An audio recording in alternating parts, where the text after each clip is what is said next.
Good evening, folks. Welcome back to Celtic Fans TV. It's time for your Twitter reaction to Celtic 4, Dundee United 2 here at Celtic Park. Tonight we will start with Patrick Murphy.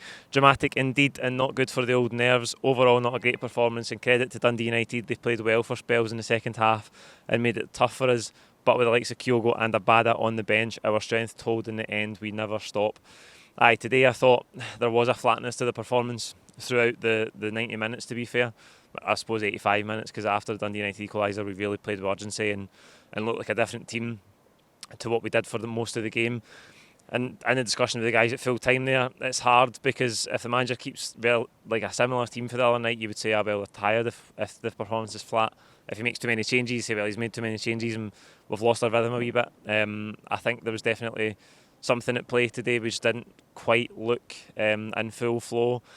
Good for Haksabanovic, to get 2 goals. That's the only thing really missing from his game. He showed promise in all the spells in all the games that he's played so far, but not really had that end product. He got that today, 2 goals in the first half. Giakoumakis with a brilliant knockdown for the second one. Jota involved in setting up the first one.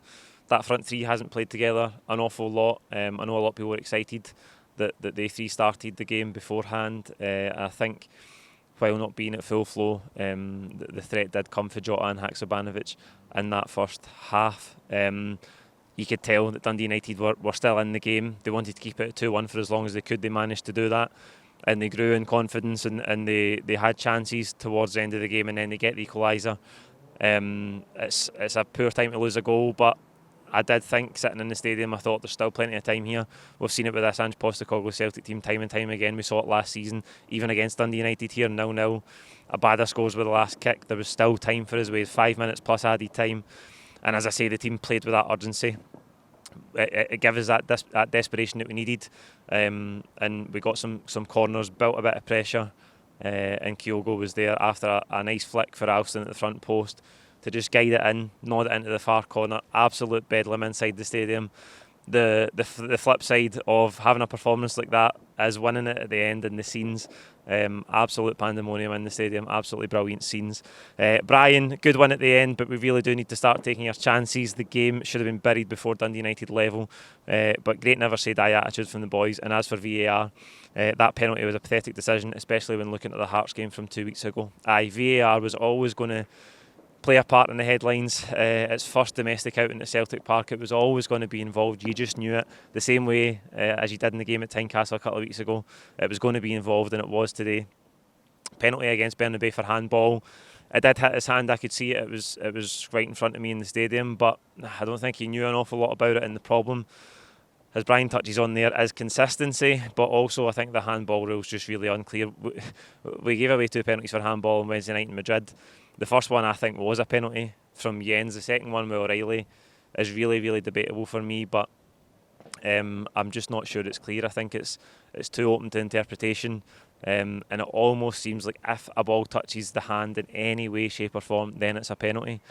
Unless, of course, it's a Hearts player against Celtic. It's really hard to follow, and the consistency is the thing that really gets to you. I think in terms of VAR, I'm not dead set against it, absolutely not. I'm for it. I think when it's applied properly, it has its place, and getting to the right decision is the most important thing. I think, obviously, having just been introduced in this country and the standard of the refereeing as it is, the same referees that are dealing with VAR, there's going to be delays. They're going to take too long. I think they did that today a couple of times. There was a possible red card check for a challenge on Giakoumakis that looked quite high, and it took like 2 or 3 minutes, and then they just dismissed it. So the fact that it took 2 or 3 minutes says that there was something there that they had to look at from multiple angles. They didn't send the referee to the monitor. It's just not really helping the flow of the game at all. And I said to the guys at the end, there's probably going to be a real change in football, because the game's getting interrupted far too often. Injuries, time wasting at goal kicks, throw-ins, you throw into the mix VAR delays, and we're going to get to the stage where the ball's in play for less than 50 minutes out of 90. That's not the spectacle that MD wants to pay money to come and see, and I think in the next few years we will see IFAB or whoever address that. Jerry Casey, brilliant attitude from the team. Scenes at the end were amazing. For everyone who stayed, I'm screaming pass to Abada, but what do I know? And the less said about VAR, the better. I would get the fourth goal to kill it in the end. I was screaming at Abada to pass it as well, because there was a square ball for Kyogo to knock it in. I'm just greedy. I want Kyogo to score as much as possible, right enough. But it was a lovely finish for Abada. Dinked it over the goalkeeper.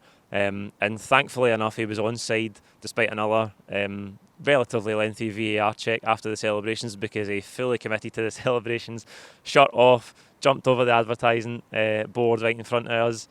Brilliant scenes again, pandemonium, nice to kill the game off. You don't want, after having the celebrations for 3-2, to then the pendulum to swing back to Dundee United throwing the ball forward and us having to defend again. A nice ball through for Hatate for that goal. Maeda played his part in terms of holding the defender off and allowing Abada to run through, and as I say, a lovely finish and a brilliant celebration at the end. We'll finish with Stuart tonight. This team has unbelievable character and ability to respond to adversity. Not to mention an extra gear or two we can push onto when up against it to destroy any domestic opposition. That's why we are champions. I think we did find that extra gear when we had it. It would have been nice for us to find it earlier on in the game and kill it off and potentially go on and win 3-4-5-1, but that wasn't to be. And I think it's really, really important, and it tells you a lot about the character of this side, that when the question was asked to concede a late equaliser like that they responded, they found a way to win. And they found a way to kill the game off at 4-2. As I say, it speaks a lot to the confidence that I have in this Celtic team, that when conceding that late equaliser, I thought, do you know what, there's still plenty of time here, we will get another chance. And you would back us to still find a way to win the game, and we did that. We're currently 7 points clear. That puts pressure on Rangers tomorrow. Much more pressure than if we drop points here today. That'd probably give them more confidence going into that game tomorrow. But we won it, and that is the main thing. Like this video, comment with your own thoughts below. Don't forget to subscribe if you haven't already, and we'll see you during the week for the build up to Motherwell. Cheers.